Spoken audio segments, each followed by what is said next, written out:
لم يكن الذين كفروا من أهل الكتاب والمشركين منفكين حتى تأتيهم البينة رسول من الله يتلو صحفا مطهرة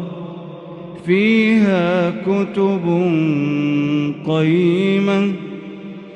وما تفرق الذين أوتوا الكتاب إلا من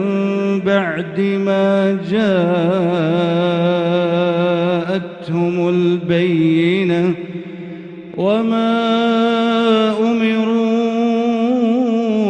إلا ليعبدوا الله مخلصين له الدين حنفاء